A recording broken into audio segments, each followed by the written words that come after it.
Este tiempo de Pascua, donde se centra todo el misterio cristiano, son tantos y tan profundas las obras de ese actuar de Dios en nuestra historia, que por eso pedagógicamente la Iglesia lo que hace es invitarnos a ir considerando cada aspecto de a poquito. Como nos dirían, déjeme masticarlo, dígamelo despacio. Entonces, así en la Iglesia vamos tomando cada aspecto de este único y gran misterio de la Pascua que lo sintetiza todo. Pascua, el paso del Señor. Pues la Pascua tiene su plenitud en la donación del Espíritu del resucitado. Esa Pascua, la vida, las palabras, las obras, la pasión, muerte y resurrección de nuestro Señor Jesucristo se plenifica en la donación de lo que podemos llamar el don escatológico, el don último, el don definitivo, el don del Espíritu Santo. Este es el tiempo de Pascua, Pentecostés en estos días, en que como iglesia, como creyentes debemos profundizar en quién es, en qué hace el Espíritu Santo. Como lo dirá muy bien Lucas allá en los Hechos de los Apóstoles, entonces en comunión con los apóstoles, en compañía de María, yendo al aposento alto, perseverando en oración, en espera activa. ¿En espera qué? Espera activa del Espíritu Santo. Eso es lo que estamos haciendo. En una espera activa. Acuérdense que precisamente el Evangelio según San Lucas va a terminar allá 24:49 en el templo donde inició. San Lucas inicia y termina en el templo. Inicia allá capítulo 1, entonces en el templo, el Zacarías el sacerdote oficiando el culto en el templo y el ángel del Señor anunciándole el nacimiento de Juan Bautista, el precursor del Mesías. ¿Cómo va a terminar? También en el templo, capítulo 24.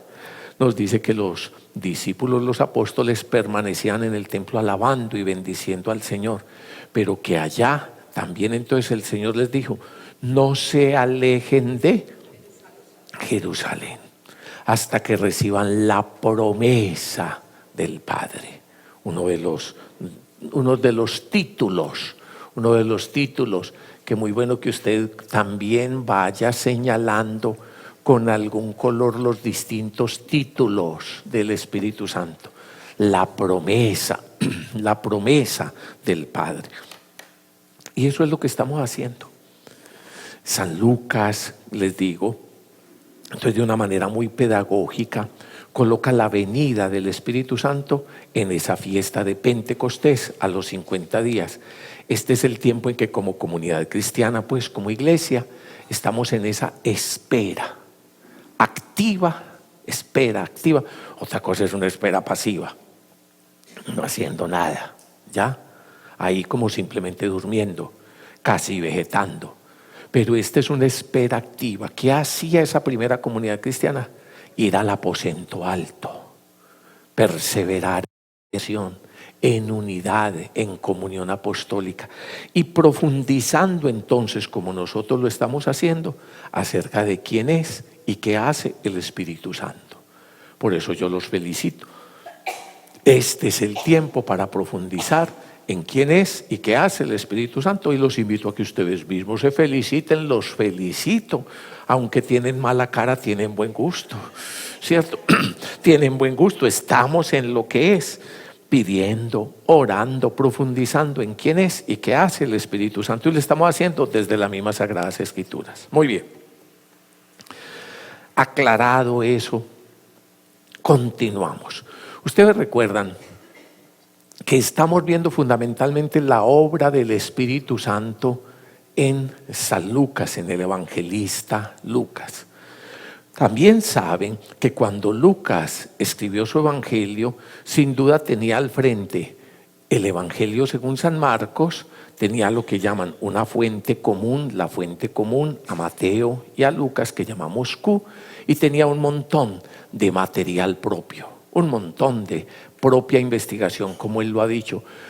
Yo también, después de haber investigado diligentemente todo desde el principio, he decidido colocarte, escribírtelo todo por su orden, para que conozcas, mi querido Teófilo, la solidez de la enseñanza que has recibido. Pues bien, acá en rojo, entonces les he recordado los textos que sobre el Espíritu nos trajo Marcos, y subrayado también entonces cuando Lucas los tomó, cuando Lucas tomó esos textos, ¿ya? Pero ustedes ven que hay otra cantidad en negro que no tienen la correspondencia, de Marcos. O sea que este es material propio de la teología de San Lucas, de la visión que Lucas tiene sobre quién es y qué hace el Espíritu Santo. Material propio que, como le he dicho, usted ve prácticamente es más del doble del que tomó de Marcos, pero que uno alcanza a darse cuenta de la cantidad de material propio y de la visión tan desarrollada que tiene San Lucas sobre quién es y qué hace el Espíritu Santo, lo que llamaríamos la neumatología, el tratado sobre el Espíritu Santo, sobre todo cuando va a la segunda parte de la obra de Lucas. ¿Cuál es la segunda parte de la obra de Lucas? Los Hechos de los Apóstoles.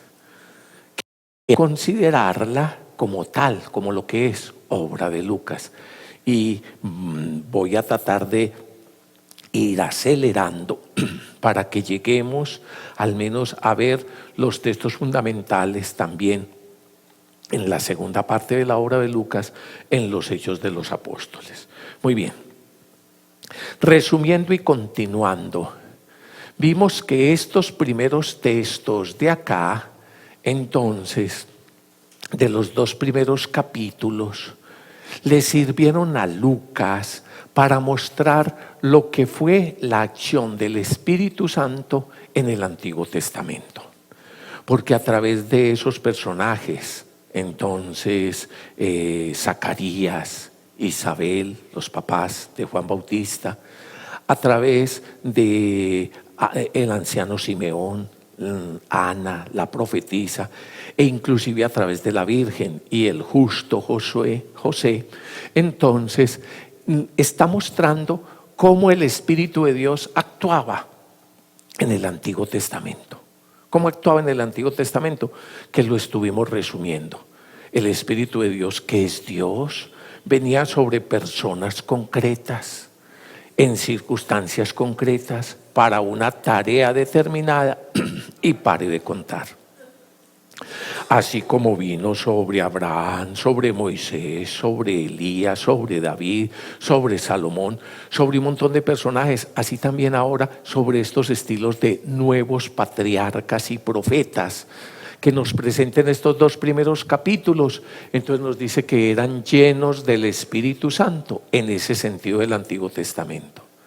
Pero también está claro, entonces tiene conciencia todos los evangelios, que el que representa todo ese Antiguo Testamento es Juan Bautista. ¿Qué es lo que vino a hacer Juan Bautista? A preparar el camino del Señor. Esa es la misión del Antiguo Testamento, de todos los personajes y de toda la historia de la salvación en el Antiguo Testamento. ¿Cuál es la misión? Preparar el camino del Señor. Pero Juan Bautista es consciente de que él bautiza en agua. O sea, para tratar de volver la gente a la Torá, la buena intención y la buena decisión de volver al Señor para que sus pecados sean perdonados y preparen un pueblo que esté listo a recibir el Mesías. Pero el Mesías, ¿quién? El Mesías va a bautizar en Espíritu Santo. Esa va a ser la característica fundamental, que el Mesías, que significa el ungido, que significa el Mesías. Entonces, en hebreo Mesías, Masiá, en griego Cristo y en español ungido.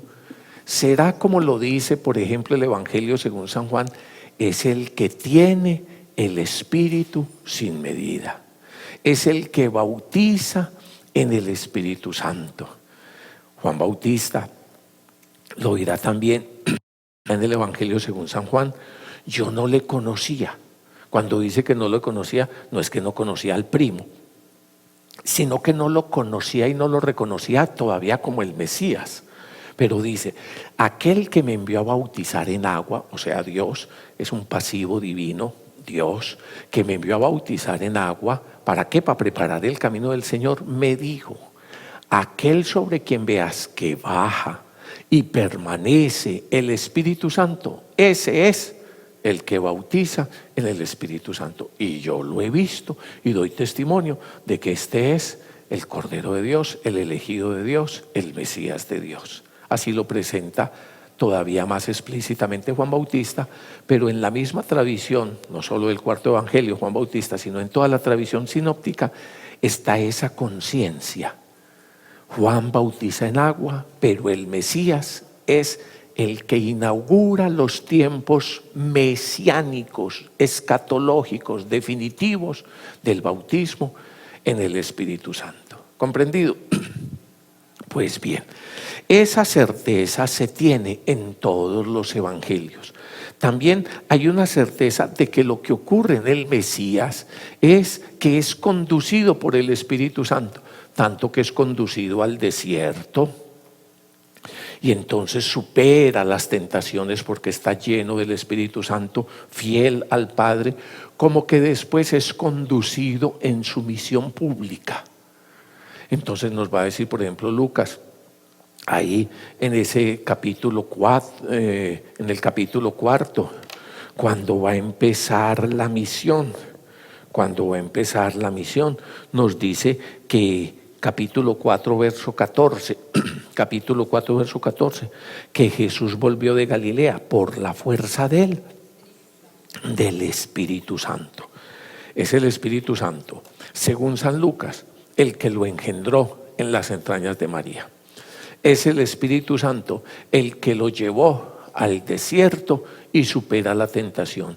Es el Espíritu Santo el que antes vino de una manera especial en el bautismo, consagrándolo y presentándolo públicamente para la misión. Este es mi Hijo amado. Bajó sobre él el Espíritu Santo en forma corporal, ya lo explicamos, como una paloma, y vino una voz del cielo, tú eres mi Hijo, yo hoy te he engendrado. Es ese Espíritu Santo que precisamente Jesús lo va a proclamar cuando comienza su misión. El Espíritu de Dios está sobre mí, porque me ha ungido y me ha enviado. Ahí en el capítulo 4, verso 18, ahí nos está faltando, en ese capítulo 4, Lucas 4, verso 18, que es otro de los textos propios de San Lucas.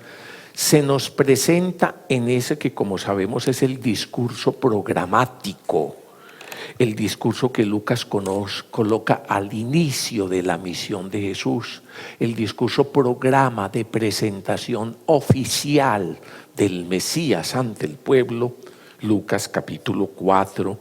Entonces comenzó en el verso 16 diciéndonos que Nazaret, donde se había criado, y según su costumbre entró en la sinagoga el día sábado, se levantó para hacer la lectura, le entregaron el volumen del profeta Isaías, y desenrollando el volumen halló el pasaje donde está escrito: el Espíritu del Señor está sobre mí porque me ha ungido. Es la presentación y actualización como Mesías. Va a terminar diciendo que lo ha ungido y lo ha enviado a proclamar la buena noticia del año jubilar, del año de gracia. Y va a decir hoy, en esa teología tan especial de San Lucas, el cumplimiento de las promesas de Dios es Jesús hoy, la plenitud de la historia de la salvación. ¿Y es por qué? Porque el Espíritu lo ha ungido, porque el Espíritu lo ha enviado ¿a qué? A traer las buenas noticias. ¿Y cuáles son esas buenas noticias? O en griego evangelio. Me ha enviado a proclamar la libertad a los cautivos, a dar la vista a los ciegos, a dar libertad a los traumatizados. En una palabra, anunciar a toda la pobreza humana que ya ha venido el año de la gracia, el año del jubileo, el año del actuar de Dios definitivo en esta historia. Por eso, este texto es una presentación de Jesús como el Mesías, como el Cristo, como en quien tiene su cumplimiento las esperanzas del pueblo de Israel. Saldrá un vástago del tronco de Jesé, un retoño de sus raíces brotará, reposará sobre él el espíritu de Yahvé. Isaías 11:1 y siguientes. Espíritu de inteligencia y sabiduría, espíritu de discernimiento y fortaleza, espíritu de ciencia y temor de Dios. O sea, ese Mesías en quien se inaugurará como una nueva creación, no solamente tendrá el Espíritu de Dios como Salomón, David, Abraham, Moisés o todos los personajes que venía y se iba, sino permanecerá sobre él y estará lleno del Espíritu Santo. Inaugurará los tiempos mesiánicos de la nueva alianza. Jeremías 31:31. He aquí que vienen días, oráculo de Yahvé, en que voy a hacer un nuevo pacto, una nueva alianza, no como la que hice con sus padres allá en el Horeb, que entonces en ese primer Pentecostés selló la alianza y entregó las tablas de la Torá. ¿Ya? No, esta nueva alianza, entonces voy a colocar, voy a escribir mi Torá, mi enseñanza, ya no en tablas de piedra, sino en los corazones. Perdonaré sus pecados y por la acción del Espíritu va a colocar el conocimiento del Señor, la nueva experiencia del Señor, la Torá en el corazón. Eso es lo que está inaugurando el Mesías. Él es el que tiene el Espíritu sin medida y el que va a bautizar, a sumergir en el Espíritu Santo.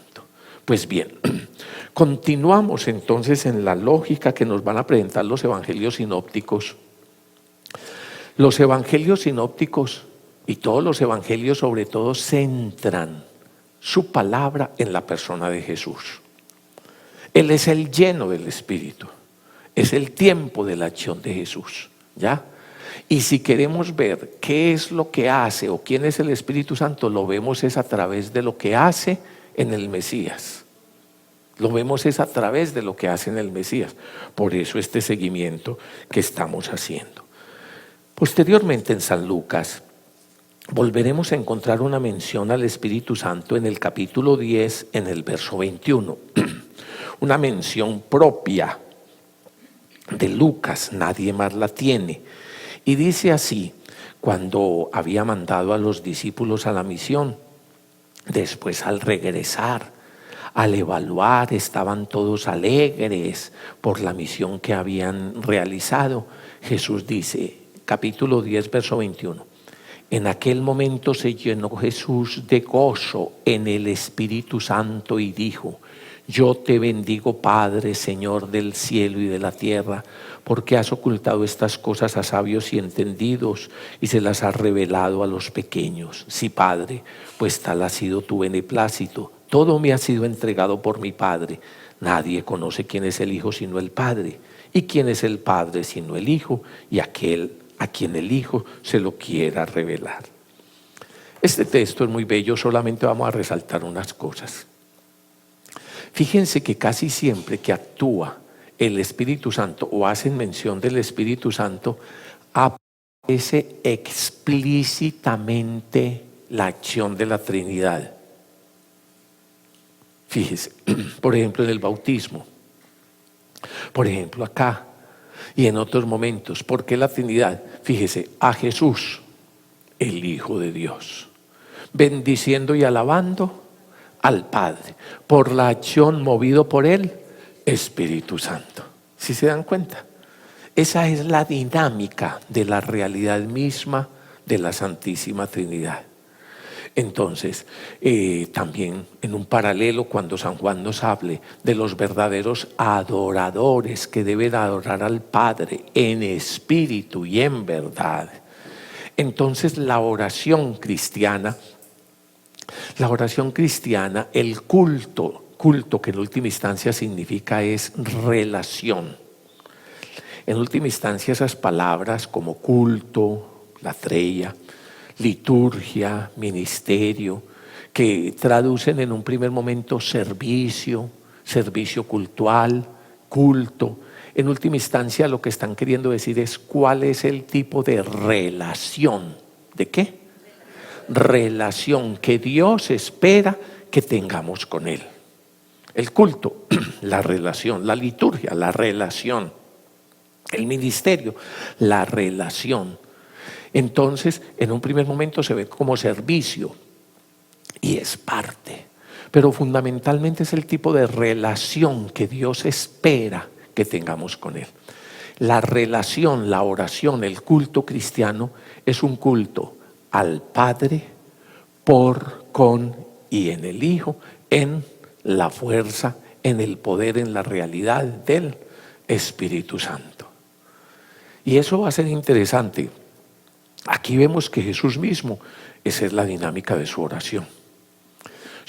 Lucas, que uno de los temas privilegiados de su teología es la oración. Como ustedes saben, Lucas enfatiza muchas cosas en su teología, en su evangelio. Una de ellas que continuamente resalta es la oración. Cuando Jesús está en el bautismo dice, y puesto en la oración. Cuando va a elegir a sus discípulos, que pasó la noche en oración. Y en todos los momentos que puede resaltar que lo que ocurre en y a través de Jesús es por la oración. Y aquí qué interesante que nos dice que esa oración es movida por el Espíritu Santo. Entonces, y una oración muy bella, por cierto, oración de alabanza, en la que Jesús no solo alaba, sino que quiere motivar a sus discípulos a unirse a su oración. Es un alabar al Padre por lo que hace, es el Hijo alabando al Padre en la acción del Espíritu Santo. Ese texto presenta también otra serie de elementos muy bonitos en los que no me quiero quedar ahora por cuestión de tiempo. Los estudiosos lo llaman como un meteorito de San Juan en Lucas. ¿Qué? ¿Cómo fue la cosa? ¿Un qué? ¿Ah? ¿Y qué significará eso? Cuéntenos.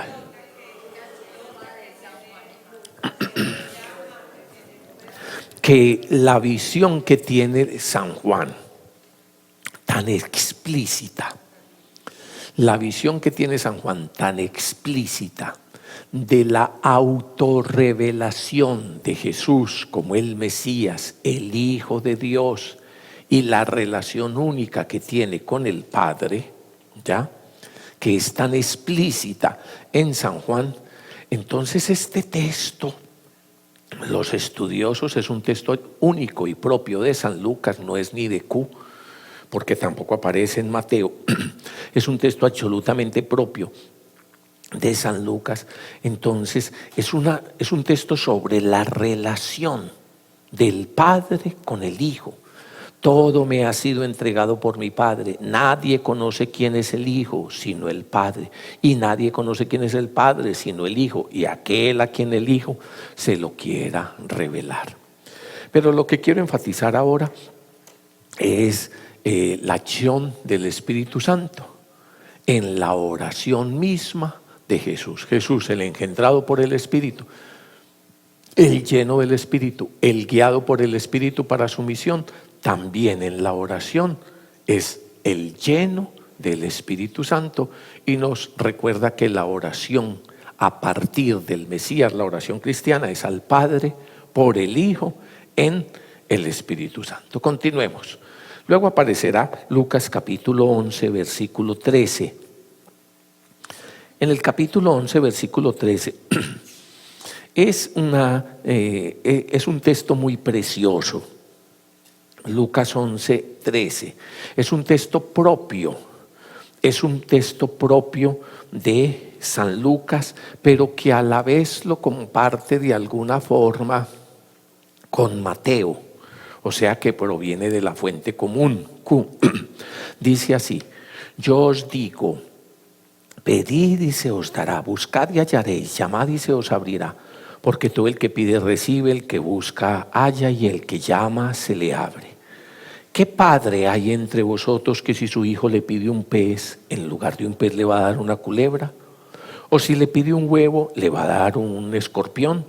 Si pues vosotros, siendo malos, sabéis dar cosas buenas a vuestros hijos, ¿cuánto más el Padre del cielo dará el Espíritu Santo a los que se lo piden?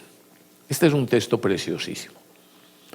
Lucas entonces explicita que el don maravilloso, el don bueno que Dios nos quiere dar es el Espíritu Santo.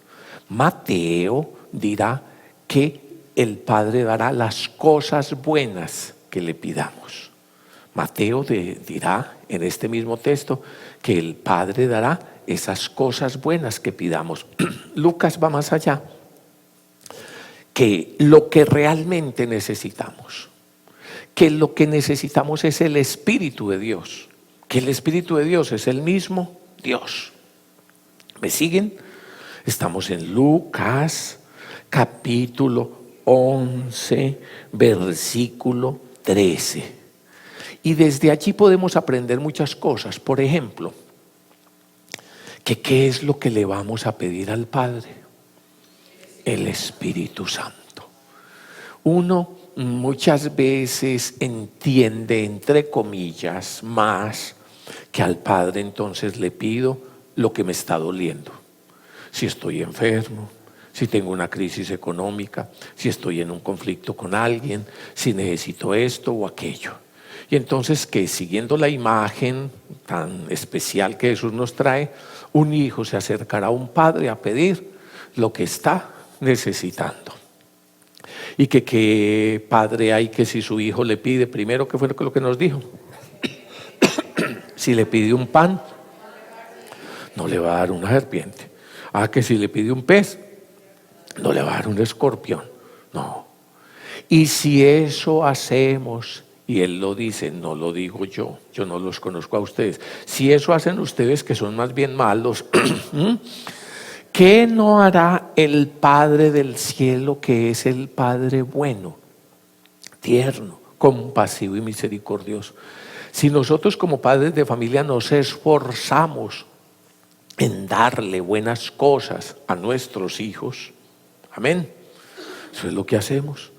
Nos esforzamos en darles posibilidades, en darles lo que necesita. Entonces les dice, si para ustedes es tan obvio y tan claro eso, ¿cuánto más el Padre del cielo, que sí es bueno, que no es como usted y como yo, nos va a dar ¿qué? El Espíritu Santo? No solo digamos cosas buenas, sino que con el Espíritu Santo nos va a dar la plenitud de lo que necesitamos, y con Él nos va a dar todas las cosas buenas. No es que entonces según Mateo sí se le puede pedir al Señor cosas y según Lucas no se le puede pedir sino el Espíritu Santo y cosas así como muy espirituales. No, por el contrario, es que el Espíritu Santo es Dios mismo, en quien Dios nos da todos los dones.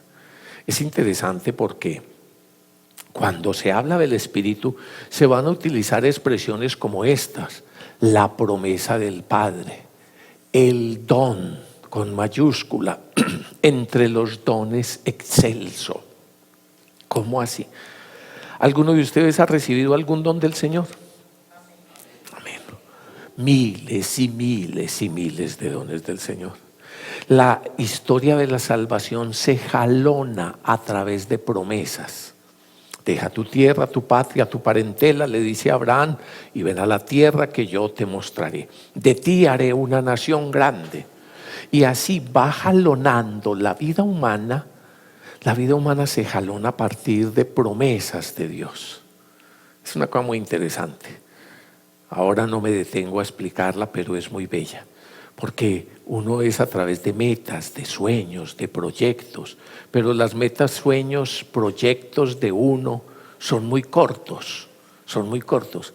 El pan del día, acumular para el otro día, el vestido, la vivienda, las metas literalmente a corto plazo, a corto plazo.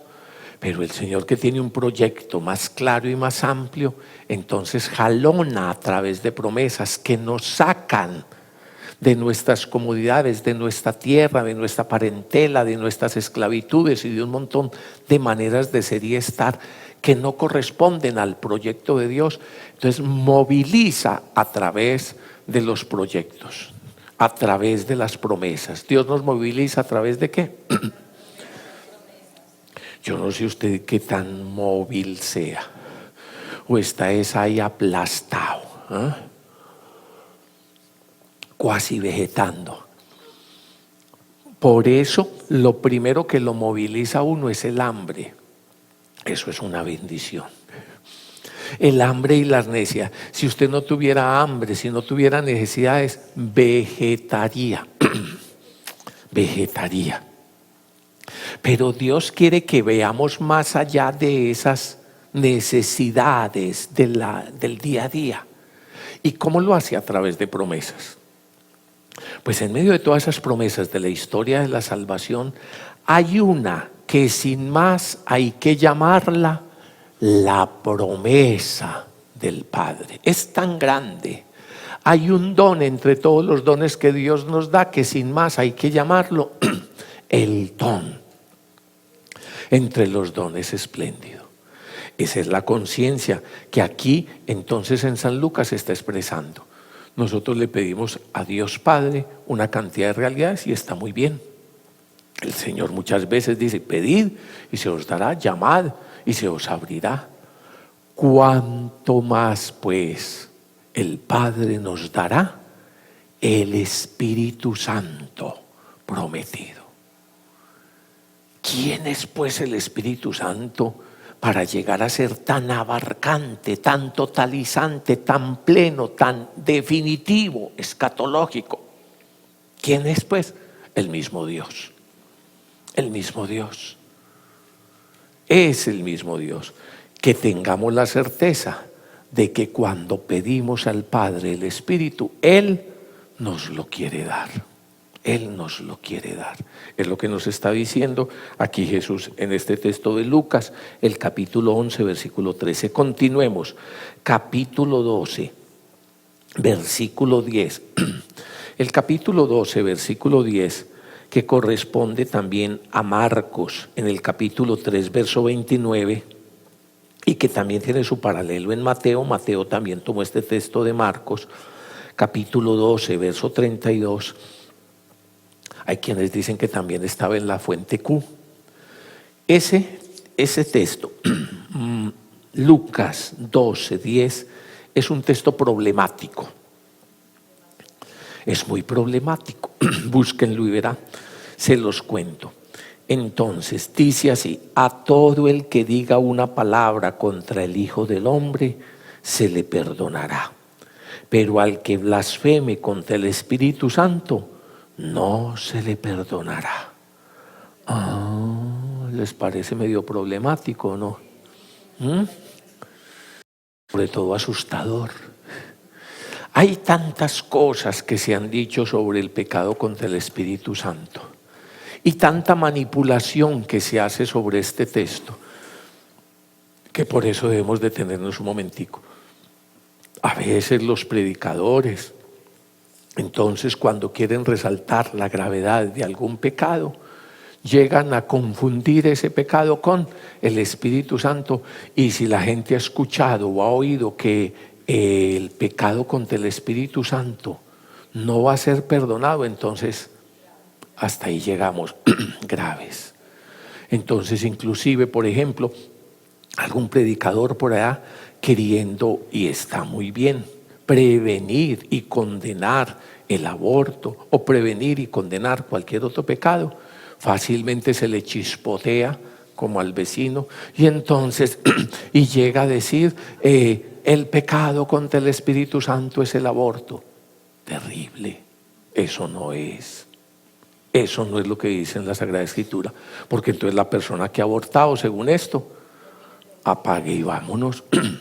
O cualquier otro pecado que se le ocurra al predicador.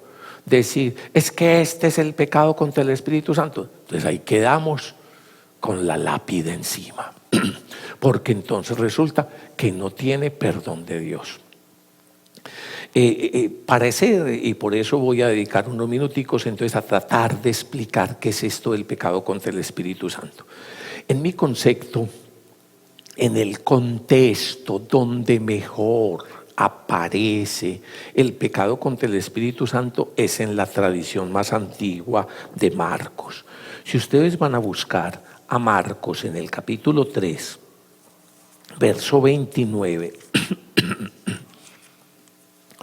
si van a buscar el Evangelio según San Marcos, acuérdense que Lucas está siguiendo a Marcos, pero como le ha ido colocando adiciones, como lo ha ido ampliando, como lo ha ido enriqueciendo, entonces llega a colocar esta expresión del pecado, la blasfemia contra el Espíritu Santo, en este otro contexto, Lucas, pero me parece a mí lo más claro para entender qué es el pecado sobre el Espíritu Santo, el contexto que para mí es el contexto original que estaba en la tradición más antigua de Marcos. Fíjense cómo está la cuestión en Marcos. Marcos, desde el capítulo, a ver, yo les digo en 3 palabritas cómo es el Evangelio de Marcos. El Evangelio según San Marcos nos presenta el resumen de quién es Jesús. El tiempo de Dios se ha cumplido, el reinar de Dios se ha acercado, por lo tanto conviértanse y crean en el Evangelio, ese es el resumen. ¿Qué es creer en el Evangelio, la buena noticia? Ser discípulos. Por eso hace el llamamiento de los primeros discípulos, Marcos capítulo 1, versículo 16 y siguientes. ¿En qué consiste ese reinar de Dios y esa actuación que está ocurriendo en Jesús? Entonces Marcos comienza a colocar gráficamente lo que ocurre. La jornada de Jesús en Cafarnaún. Marcos 1, 16 al final, al 39. Entonces, como Jesús va a la sinagoga, expulsa el mal. Como va a la casa de Pedro, sana a la suegra, como hace cantidad de curaciones, como sana por acá, libera al oprimido del mal, como hace cantidad de cosas, pasa enseñando, sanando, liberando, mostrando cómo Dios se ha acercado a los hombres. Pero resulta que no es tan bien aceptado como uno pensara. Comienza inclusive a perdonar pecados. Voy, Marcos capítulo 2. Marcos capítulo 2, del versículo 1 hasta el capítulo 3, versículo 9. Marcos 2, 1 hasta el 3. Entonces y siguientes nos va mostrando las controversias que se suscitaron por la acción de Jesús. Jesús sana a un paralítico que bajaron por el techo, pero antes se atreve a decir, tus pecados te son perdonados. ¿Y qué ha dicho? Los sumos sacerdotes y los letrados. Entonces dicen, me está blasfemando, solo Dios puede perdonar pecados. La explicación de eso es un poquito más lenta, en otro momento se lo hacemos, pero entonces comienzan las peleas. Después, las malas compañías van a matar a Jesús. ¿Qué? Bien le dijo la Virgen, mijito, no se junte con esa chusma, con esas malas compañías. Comienza Jesús a abrir su corazón de Padre misericordioso y comienza a acoger a pecadores, no de cualquier calaña, sino públicos y reconocidos. Entonces llama a Leví y se va a comer a la casa de él con un montón de pecadores. Y eso es muy grave para un judío, que todo es comida kosher pura y que no puede comer con paganos.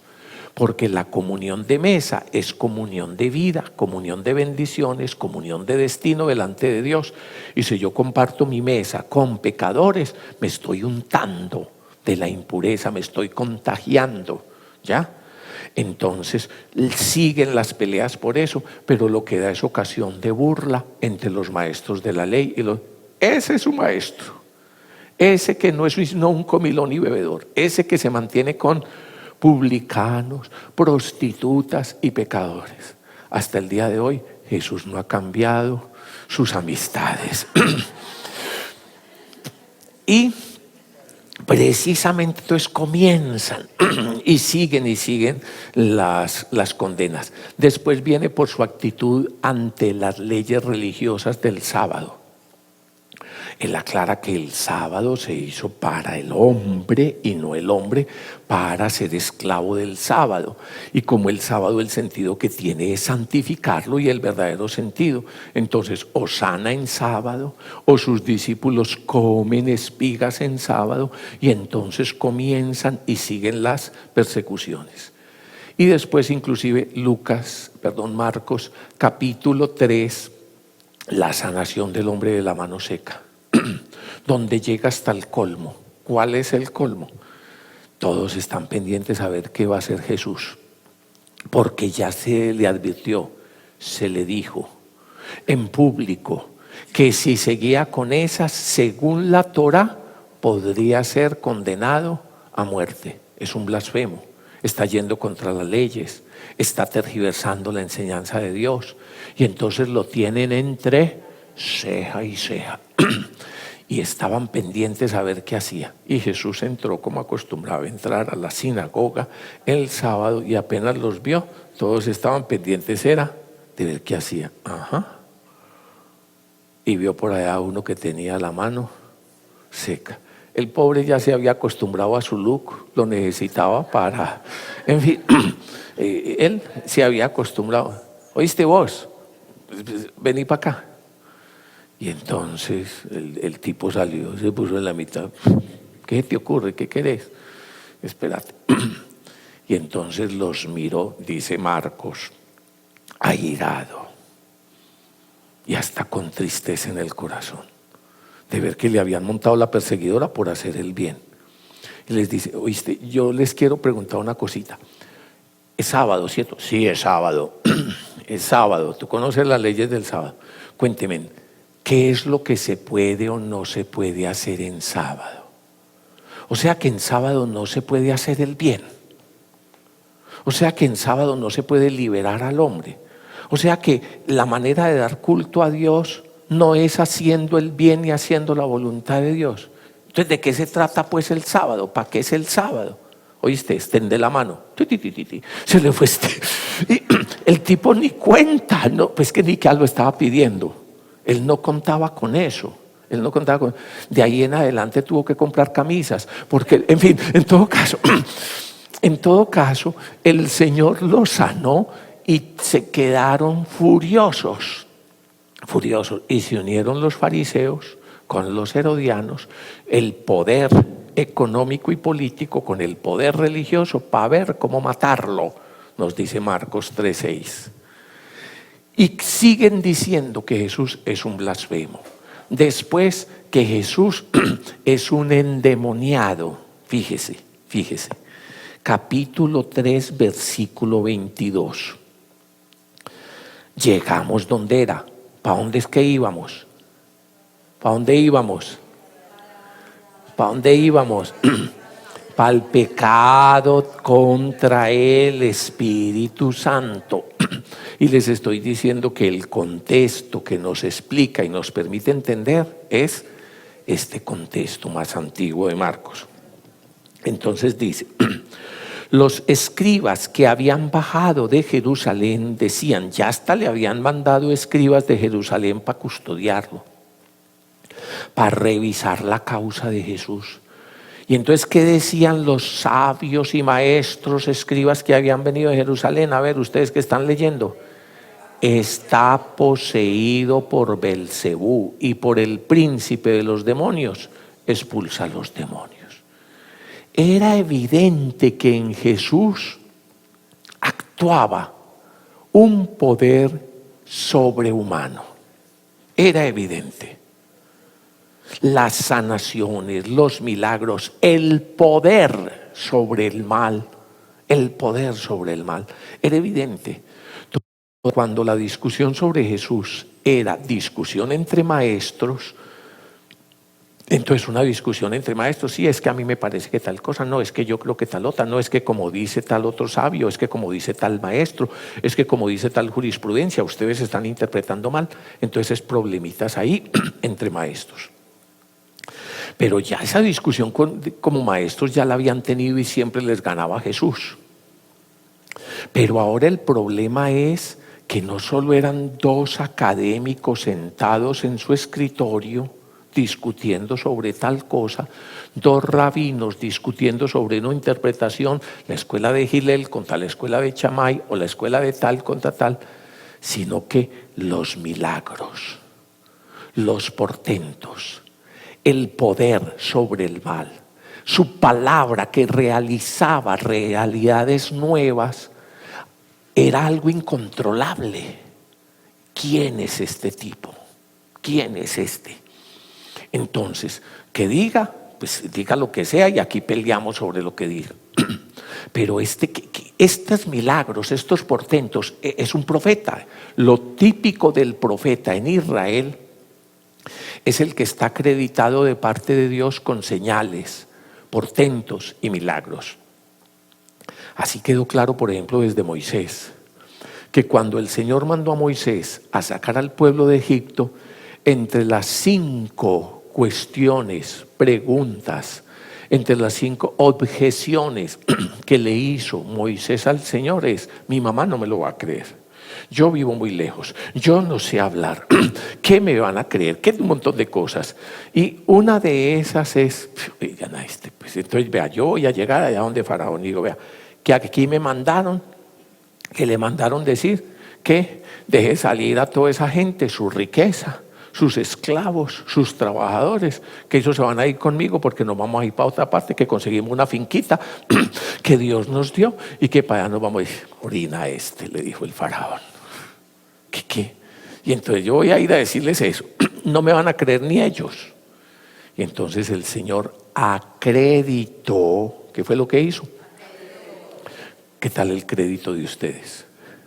Bueno, acreditó, le dio crédito a Moisés a través de las señales, portentos y milagros. Entonces ahí es donde le dice, entonces le da la capacidad de hacer pues las señales y los milagros.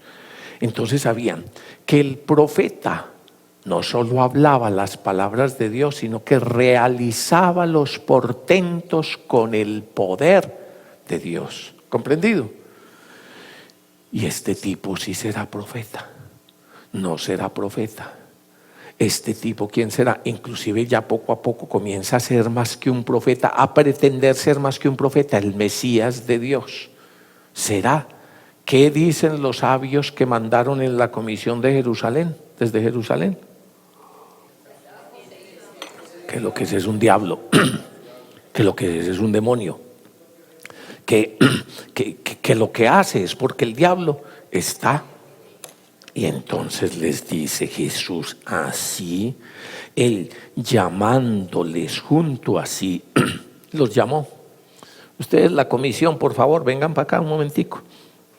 Y les decía en parábolas: ¿cómo puede ser que Satanás expulse a Satanás? A ver cómo es la cosa. Entonces Satanás vino a expulsar a Satanás. Eso es lo que ustedes están diciendo, que Satanás vino a expulsarse, que vino a expulsarse. Si un reino está dividido contra sí mismo, ese reino pues no puede subsistir. Si una casa está dividida contra sí misma, esa casa no podrá subsistir.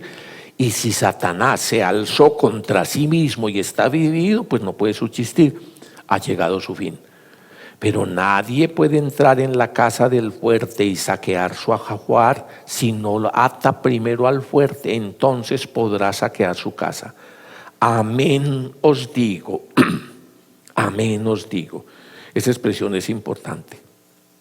Yo os aseguro que lo que dice es amén os digo, Cuando Jesús va a hacer una revelación de una importancia especial y muestra toda la radicalidad de esa revelación, acostumbra empezar así. Amén os digo. San Juan lo pone doble. Amén os digo, cuando va a hacer ese tipo de resaltar esas expresiones. San Juan trae muchas, no trae este texto. Amén os digo, que se perdonará todo a los hijos de los hombres, los pecados y las blasfemias, por muchas que éstas sean. Pero el que blasfeme contra el Espíritu Santo no tendrá perdón nunca. Antes bien, será reo de pecado eterno. Es que decían que está poseído por un espíritu inmundo. ¿Cómo entender entonces? Mire, en Jesús ha llegado la plenitud de los tiempos. En Jesús, el ungido del Padre para hacer el bien, ha llegado la plenitud de la acción del Espíritu de Dios, que es Dios. En Él ha llegado el perdón, en Él ha llegado la salvación, en Él ha llegado la liberación. En Él Dios está abriendo la puerta para entrar hacia Él y salir de nuestras esclavitudes, de nuestras miserias, de nuestros infiernos. Y si nosotros a la puerta la llamamos muro, a la luz la llamamos tinieblas, a la salvación la llamamos condenación, entonces ¿qué me va a quedar?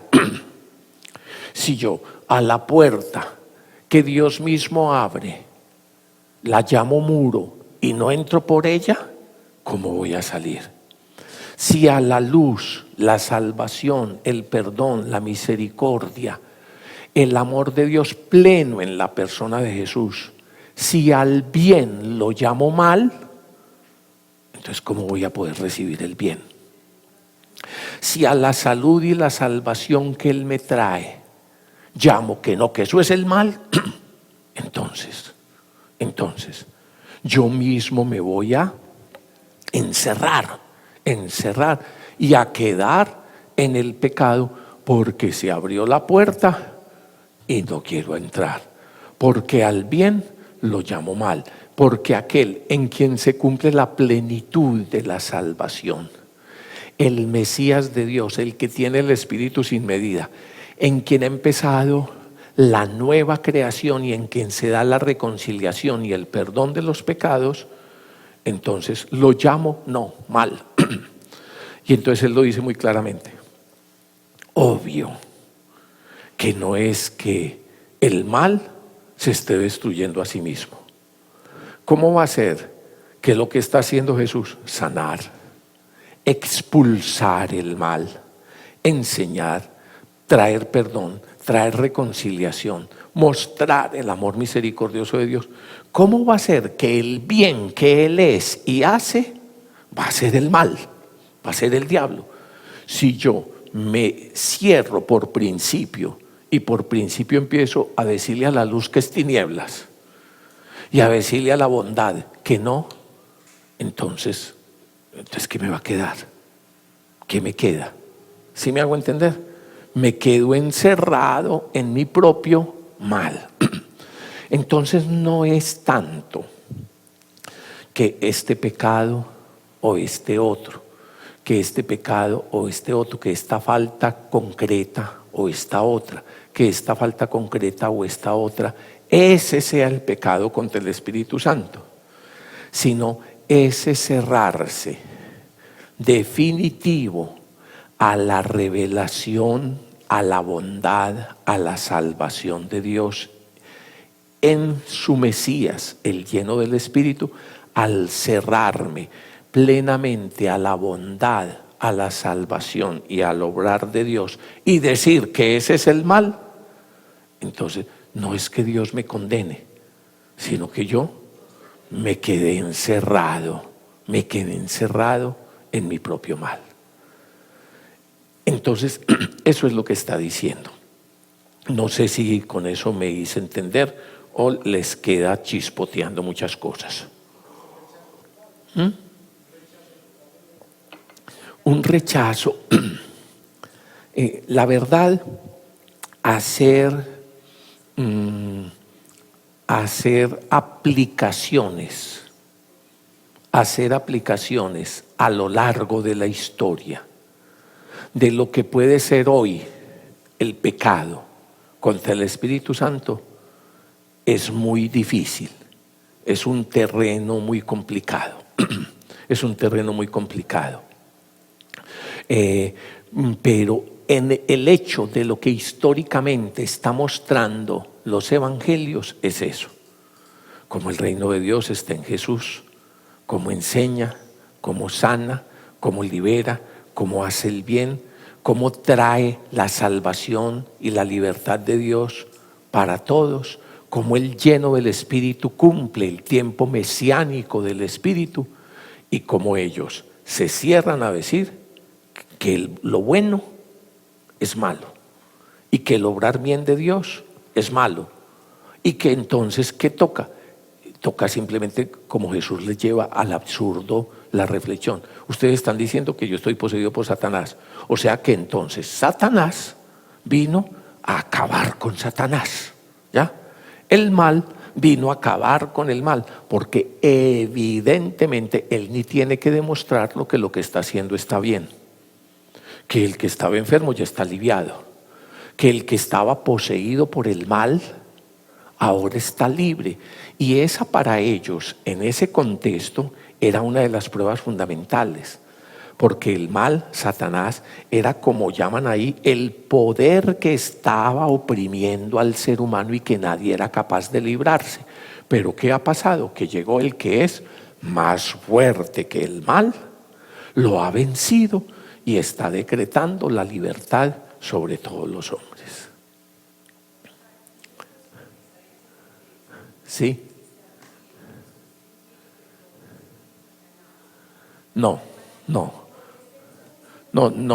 es que el que no tiene perdón sea el mismo Satanás. Eso se descuenta de por sí. Eso se descuenta de por sí. No es que esté diciendo que la pregunta es que si no será posible pensar en el contexto que el que no tiene perdón jamás será el mismo Satanás. No, eso se descuenta. Ese tema no se trata. Ese tema lo trata Dios con él. Ya está. Pero no entre nosotros. Sí.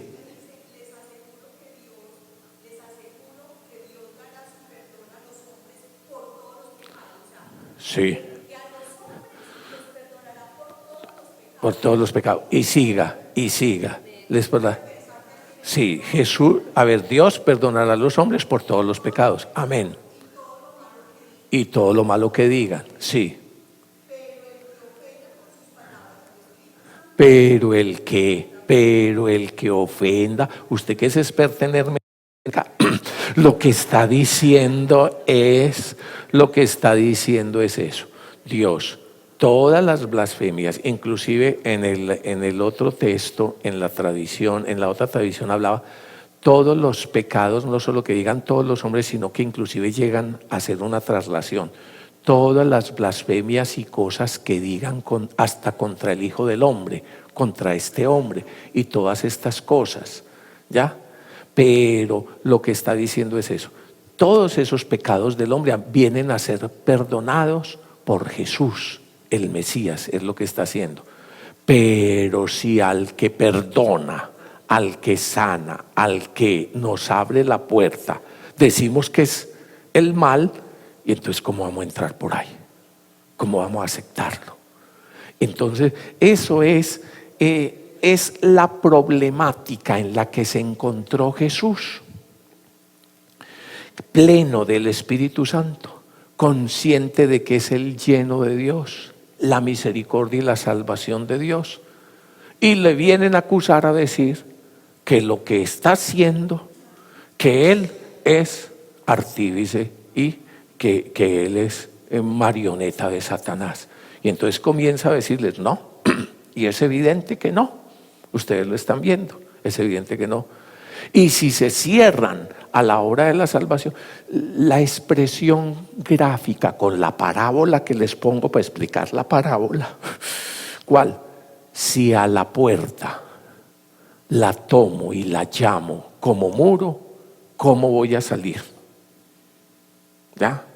Si a la puerta que Dios me abre, que es Jesucristo, yo de por sí la llamo muro, sabiendo que es la puerta por donde están entrando todos a la salvación, entonces ¿yo cómo voy a salir? ¿Yo cómo voy a salir? Ay, qué pena, es que este tema es supremamente Sí, es muy importante. Estaría malo decir pues que contristar el Espíritu Santo es no permitir que Dios haga la obra a través de él en nosotros. O sea, que Él está viendo el camino. Pero y fíjate lo que preguntas. Fíjate lo que preguntas. Lo que estás preguntando es, contristar el Espíritu Santo es muy diferente a el pecado contra el Espíritu Santo. Es muy diferente al pecado contra el Espíritu. Contristar es entristecer. Aquí es blasfemar y negar definitivamente la acción del Espíritu que en la plenitud de los tiempos se ha dado en Jesús el Mesías. Contristar al Espíritu Santo, desgraciadamente, es lo que hacemos todo el día y todos los días. El Espíritu ilumina, el Espíritu guía, el Espíritu llama, el Espíritu es pleno en Jesús y uno está en esa lucha entre la carnalidad y la moción del Espíritu Santo. Pero esa no es la blasfemia contra el Espíritu Santo. Eso es contristar al Espíritu Santo. No contristéis al Espíritu Santo, no entristezcáis al Espíritu Santo, no hagáis repulsa a la acción del Espíritu Santo. Es absoluta, totalmente distinto a la blasfemia contra el Espíritu Santo. Entonces, ¿cuál es la blasfemia contra él? Por ejemplo, ¿cómo podríamos nosotros ofender al Espíritu Santo? Por ejemplo, alguna vez escuché eso, el padre Mario Naranjo, que decía que nosotros nunca podríamos ofender. ¿Qué es la blasfemia contra el Espíritu? A ver, entonces, primero, una cosa es contristar el Espíritu Santo, ¿ya? Una cosa es contristar el Espíritu Santo. Aquí el texto, hay que entenderlo en el contexto para que no se convierta en un pretexto terrible contra la gente, ¿ya? Entonces repito, el texto, por eso inclusive me salí de Lucas, para ir al texto más antiguo, para que podamos entender el contexto en el cual surge y lo que está diciendo en el contexto. Les estuve explicando lo que la blasfemia contra el Espíritu Santo fue en el contexto.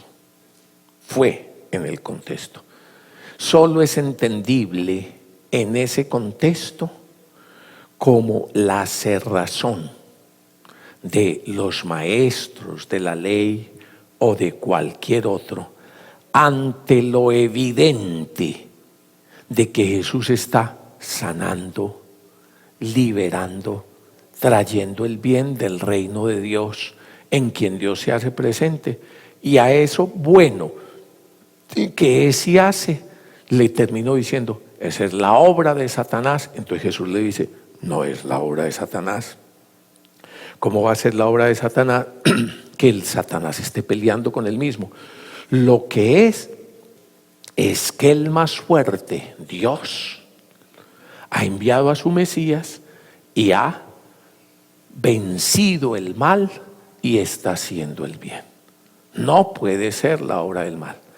Y si ustedes siguen llamando mal y cerrándose a esa obra del bien que Dios está haciendo, entonces, ¿qué salida les va a quedar? ¿Qué salida les va a quedar? ¿Ya? Eso es lo que está diciendo. Ahora, la aplicación, que yo sé que es lo que a ustedes les preocupa. A ustedes no les preocupan los fariseos y los letrados y lo que ocurrió ese tiempo. Ese es problema de ellos. Ya están pensando todos ustedes. La aplicación a ustedes que estén ofendiendo y pecando contra el Espíritu Santo, ahí sí le diría, esté tranquila, estén tranquilos.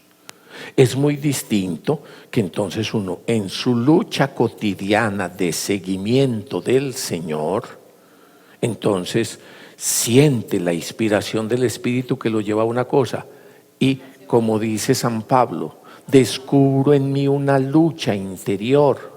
Romanos capítulo 7 final y comienzo del 8. Que conozco lo que quiero hacer por la acción del Espíritu, que sé lo que hay que hacer, que quiero hacer lo que hay que hacer y que termino embarrándola, termino haciendo lo que no quiero.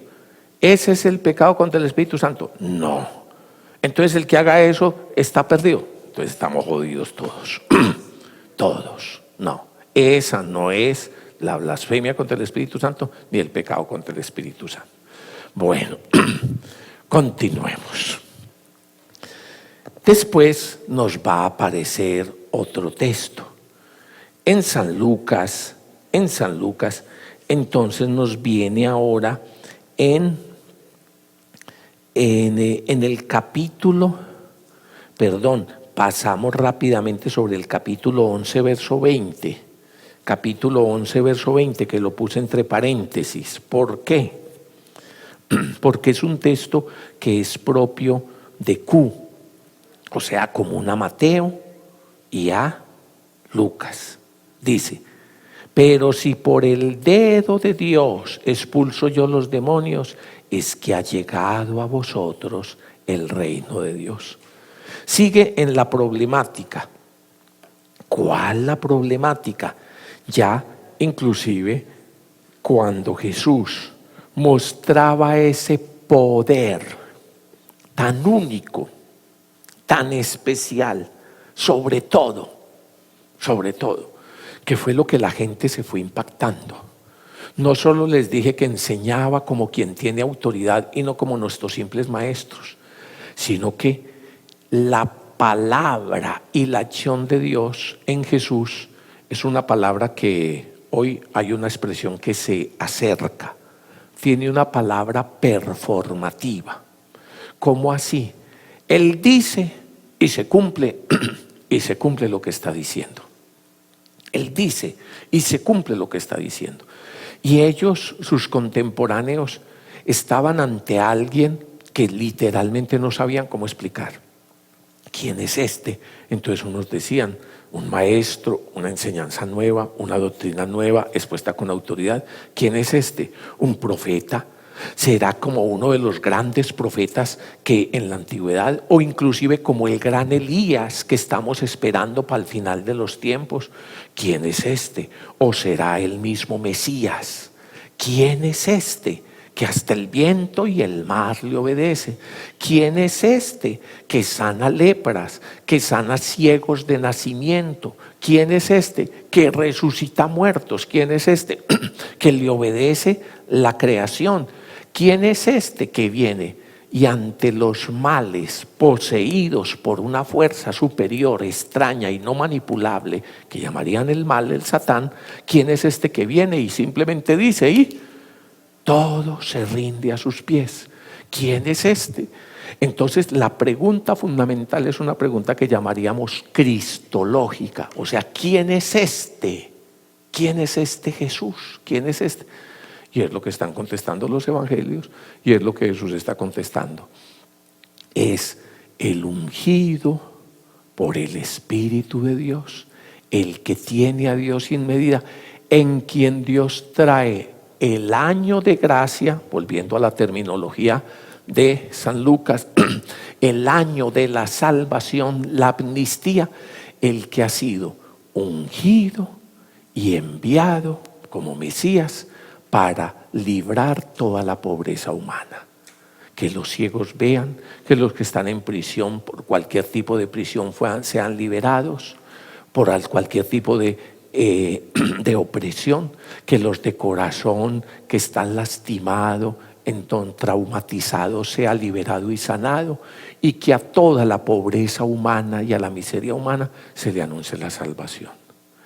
Y entonces lo que está ocurriendo es que yo, dice el Señor, por el dedo de Dios expulso el mal. En Mateo, entonces, en vez de la expresión dedo de Dios, aparece el Espíritu Santo. Otra de las expresiones para hablar del Espíritu Santo es el dedo de Dios. ¿Qué significa el dedo de Dios? La señal de Dios, el poder de Dios, la acción de Dios. Entonces así San Lucas lo presenta aquí. Porque dice capítulo 11, verso 20, pero si por el dedo de Dios o el Espíritu Santo expulso yo los demonios, ¿qué es lo que ha pasado? Es que ha llegado a vosotros el reinar de Dios, la presencia de Dios. Es que Dios está con ustedes, actuando a través de su Mesías.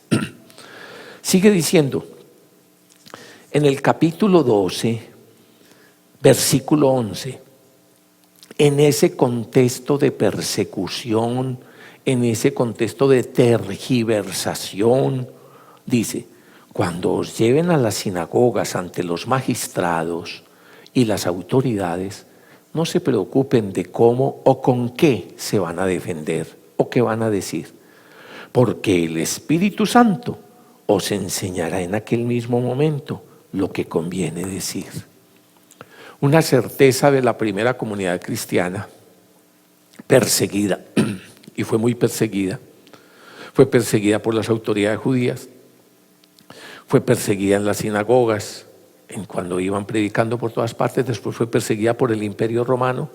Una certeza es que el Espíritu Santo está con nosotros, que el Espíritu Santo está en nosotros, que el Espíritu Santo aboga, intercede. Que entonces de ahí viene la expresión que hemos popularizado. El Espíritu Santo es que el abogado. San Juan lo dirá explícitamente, es el paráclitos, el paráclito, que significa literalmente clectoi, el que se llama para que esté al lado mío, paralelo, a mi lado. El que se llama para que esté conmigo.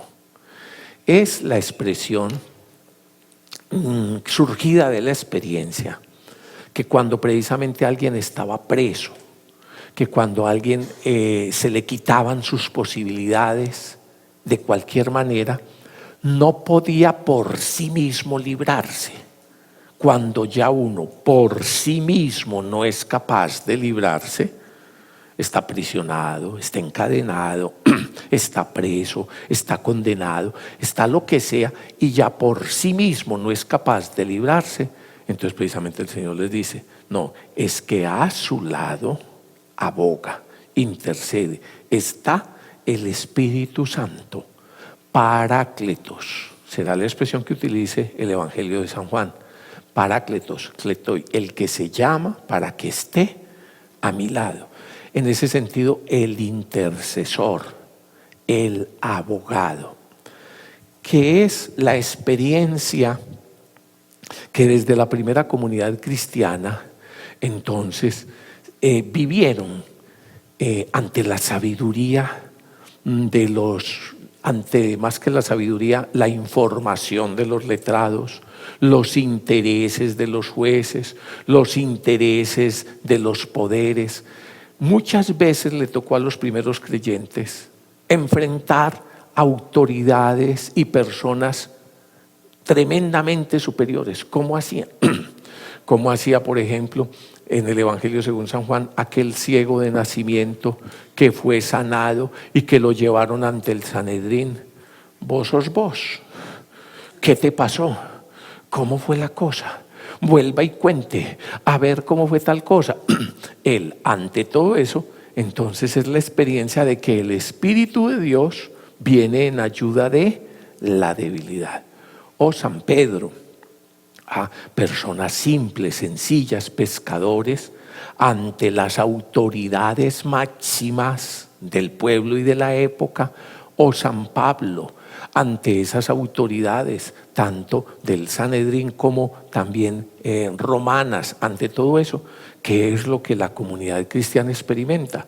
Que efectivamente el Espíritu de Dios está con nosotros y viene en ayuda de nosotros. Y que aún en esas situaciones sabe hacerlo mejor. El Espíritu Santo les enseñará en aquel momento lo que conviene decir. Muy bien, vamos al último texto. Vamos al último texto y ya acabamos con esto, el Evangelio. El último texto es un texto bisagra. Bueno, antes del último texto, uno entre paréntesis, Lucas 23, 46. Lucas 23, 46. Lucas 23, 46, fíjese que he puesto entre paréntesis cuando no se habla explícitamente, pero se entiende. ¿Qué pasa? En la teología de todos los evangelistas, y quiéranlo o no, quedó que el Espíritu brota para el pueblo, el Espíritu que tiene Jesús. El Espíritu que engendró a Jesús, el Espíritu que guió a Jesús, el Espíritu que Jesús tiene sin medida. Él es el ungido, el lleno del Espíritu, el lleno de Dios, en quien comienza el tiempo escatológico, el tiempo del Espíritu que Dios había prometido, el tiempo definitivo de la acción del Espíritu, en el que se perdonarán los pecados y se pondrá el Espíritu, la Torá nueva en el corazón del creyente. ¿Desde dónde surge eso? Desde la Pascua. Vida, pasión, muerte y resurrección del Señor. Entonces los evangelistas, cuando muestran a Jesús muriendo en la cruz, unos explícitamente como San Juan, van a decir, desde el trono de la cruz, Jesús viendo que todo tetelestai está cumplido, que ha cumplido la voluntad del Padre, entregó el Espíritu. Desde ahí donde entrega el Espíritu y surge la nueva creación por Jesucristo, muerto y resucitado, como expresión de su amor hasta el extremo por nosotros. Los otros, explícita o implícitamente, tendrán que decirlo. ¿Por qué? Porque la expresión, tanto en hebreo como en griego y aún en latín y en español, para decir expiró, precisamente como la raíz de todas estas expresiones para hablar del Espíritu, neuma, roá, espíritus, tiene que ver además con el aire, con el aliento de vida y con el Espíritu. Como la expresión para decir espíritu tiene que ver con el aliento de vida, es la misma expresión. Resulta que cuando Jesús está en la cruz y expiró, expiró, echó hacia afuera el aliento, dio el Espíritu. Escúchenlo, ya les dije, San Juan es explícito en eso. Escuchen cómo lo dice, y por eso lo pongo entre paréntesis. Escuchen cómo lo dice San Lucas, capítulo 23, verso 44. Era ya cerca de la hora sexta, cuando al eclipsarse el sol hubo oscuridad. La hora sexta son las 12 del día. Hubo oscuridad sobre toda la tierra hasta la hora nona. El velo del santuario se rasgó por el medio. Y Jesús, dando un fuerte grito, dijo: Abba, Padre, en tus manos pongo mi espíritu. Y dicho esto, expiró. Entonces fíjese, el espíritu, el ser de Jesús en el Padre, y por el Padre y en el Padre entrega el Espíritu. Eso es lo que en la teología de San Juan va a estar plenamente desarrollada. el Espíritu de Dios que hace la nueva creación nos viene del Padre y del Hijo. Nos viene por la obra del Padre y del Hijo. ¿Dónde? Desde la Pascua del Señor nos entrega su Espíritu. ¿Comprendido? Ahora, el último, capítulo 24, verso 49, que sirve de bisagra para los Hechos de los Apóstoles, en el que nos vamos a centrar las próximas enseñanzas. Fíjense, les dije al principio que Lucas empezó y terminó en el templo. Y termina Jesús bendiciéndolos allí al frente del templo, el Monte de los Olivos, y fíjense lo que le dice: mirad, yo voy a enviar sobre vosotros la promesa de mi Padre. Por vuestra parte, permaneced en la ciudad hasta que seáis revestidos del poder desde lo alto. Así, Lucas 24, 49, un texto propio de Lucas y que sirve de bisagra entre la primera obra, el Evangelio, y la segunda, los Hechos de los Apóstoles. Esa la vamos a explicar más la próxima vez, porque va a ser una cita repetida. Aparece al final del Evangelio de Lucas y al principio de los Hechos. Pero me quedo con esto para que vamos terminando. La obra de Dios con usted, conmigo, con toda esta creación. Obra de Dios desde la creación, desde los patriarcas, desde los profetas, desde todo eso. Llega a la plenitud en el Mesías Jesús, por Él, con Él, en Él, desde Él. Es Él el que nos regala la plenitud de lo que Dios quiere para nosotros. Ya por la primera creación tenemos un montón de bendiciones. Somos esto, ser humano, con todas las bendiciones, realidades y limitaciones propias de esto de ser humano. Pero lo que Dios hace por la Pascua de su Hijo es una nueva creación. Y el don de la nueva creación es el Espíritu Santo. El Espíritu Santo, que es el mismo Dios. Dios verdadero como el Padre y como el Hijo. El Espíritu Santo, que es el don, el regalo más grande que Dios le puede dar a uno. El regalo más grande que Dios le puede dar a uno. ¿Por qué? Porque es el mismo Dios viviendo en uno. ¿Sabe a dónde se quiere ir a vivir Dios? A usted, a mí. El Espíritu se une a mi espíritu. Dios que se une a mí. ¿Y va a hacer qué? Todo lo que nos dice nos va a enseñar, nos va a recordar la palabra de Jesús, nos va a auxiliar, nos va a ayudar, nos va a guiar, nos va a hacer nueva criatura y nos va a dotar de una forma maravillosa. Lo que ocurre, mire, si ya es grande esta primera creación y maravillosa, este poder existir, poder ver, poder pensar, poder trabajar, poder crear tantas cosas, ¿cuánto más grande es la nueva creación? Mire, mi querido Nicodemo, en el lenguaje de Juan, vea, tiene que nacer de nuevo. Y Dios quiere y lo va a hacer nacer de nuevo. Y como quisiera ser usted nuevo, aproveche, pida, que estamos votados. Porque si ustedes, siendo malos, piden y hacen, entonces les cambian la faz, les levantan el chasis, les ayudan en todo el mundo. Ahora pida que el Señor lo haga una nueva y definitiva criatura, conforme a su Hijo Jesucristo, por la acción del Espíritu Santo. Permanezcamos en Jerusalén, pidiendo el Espíritu Santo en compañía de María y en comunión de iglesia. Que el Señor los bendiga.